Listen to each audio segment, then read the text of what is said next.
monde, j'espère que vous allez bien. Aujourd'hui, petite vidéo en pyjama parce que c'est tard déjà. Comme vous avez pu le voir dans le titre, aujourd'hui, je vais vous donner 5 conseils si vous partez en voyage à Londres. Parce que c'est où je suis en ce moment. Premier conseil, payer en carte bleue dans les transports en commun. Le mieux à faire en fait dans tout ce qui va être bus, tube, métro, même train d'ailleurs, c'est de payer directement en sans contact avec votre carte bleue.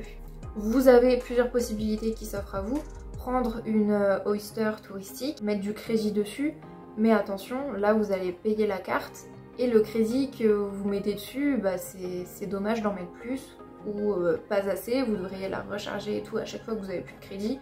Bref, vous pouvez aussi prendre des tickets, sauf que bah, c'est chiant à chaque fois, à chaque station de métro de devoir prendre un ticket. Ou vous pouvez aussi, si vous restez plus longtemps, prendre un abonnement Oyster. Et là dans ce cas, ça c'est la meilleure option, mais c'est si vous restez plus longtemps. Ça sert à rien de le faire si vous restez moins d'un mois.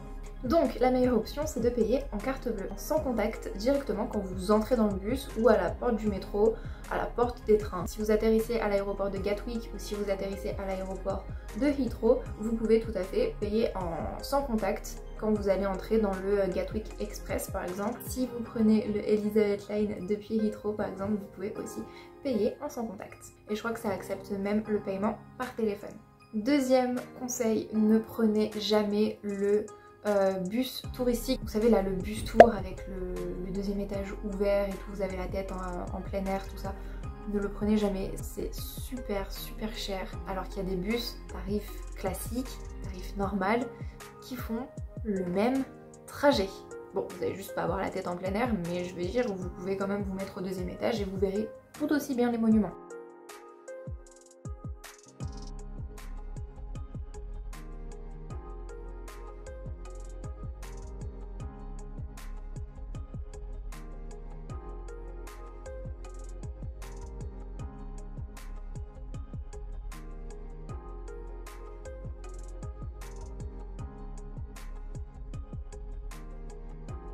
Il y a la ligne 11 en bus qui fait Buckingham, qui passe par Big Ben, qui passe par Covent Garden, par Trafalgar Square. Cette ligne-là, elle est géniale si vous voulez voir les monuments depuis un bus. Vous avez la ligne 6 aussi qui passe par Trafalgar Square, qui est une très belle ligne. Franchement, si vous êtes à Londres et que vous comptez visiter en prenant un petit peu le bus, ne vous inquiétez pas, vous allez voir plein de monuments juste avec les bus. Alors je vous conseille 1000 fois plus de prendre les bus plutôt que de prendre les tubes. Pourquoi? Parce que tout simplement vous allez voir des choses avec les bus que vous ne verrez pas sous la terre avec les tubes.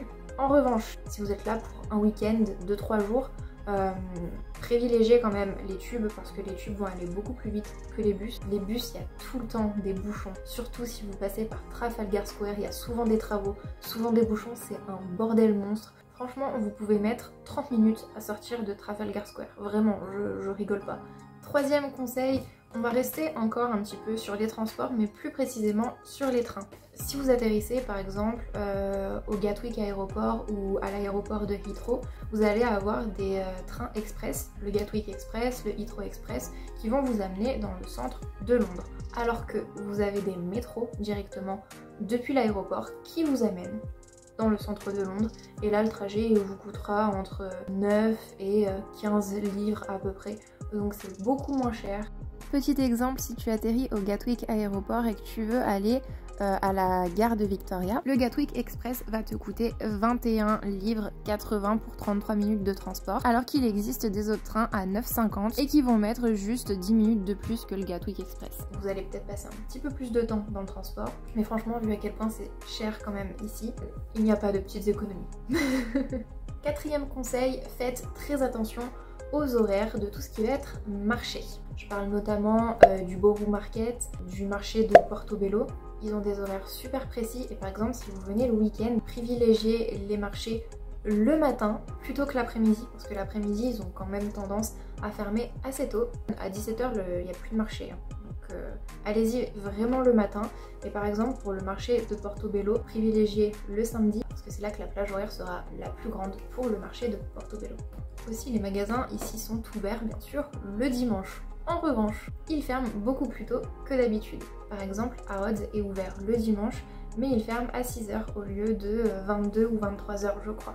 Donc voilà, le magasin Harrods, c'est super de le faire de nuit parce qu'il est tout allumé, c'est vraiment super beau à voir.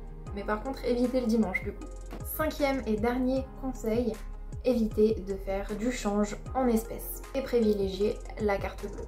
Pourquoi? Tout d'abord parce que vous allez vous faire tuer sur le prix du change. Franchement, les taxes, elles sont énormes à chaque fois. Je crois que mon copain, quand il était venu me voir, il avait donné 100 € et ça lui avait fait à peu près 64 livres. Franchement, faire le change en espèces, c'est du vol payé en carte bleue. Surtout que beaucoup de restaurants, beaucoup de magasins, encore plus les magasins de souvenirs, n'acceptent plus l'espèce ici. Par exemple, à Shake Shack, vous ne pourrez pas payer en espèces, vous serez obligé de payer en carte bleue. Il y a plein de magasins comme ça à Londres qui sont cashless, donc plus d'espèces du tout. Et ils en auront rien à foutre hein, si vous leur tendez votre espèce et que vous dites pas de carte bleue, pas de carte bleue. Vous allez poser vos affaires et vous allez partir. Et de toute façon, les taxes que va vous prendre votre banque à chaque fois que vous payez en livres, elles resteront moindres que les taxes que vous allez payer à l'aéroport par exemple si vous faites votre change. Voilà, j'espère que ces 5 petits conseils vous auront aidé pour votre prochain voyage à Londres. Je referai sûrement une vidéo parce qu'il y a encore plein de choses à dire bien sûr. N'hésitez pas à me laisser un petit commentaire en me disant quand est-ce que vous partez et dans quel quartier vous allez séjourner. Et moi sur ce, je vous dis à très vite dans une prochaine vidéo. Bye!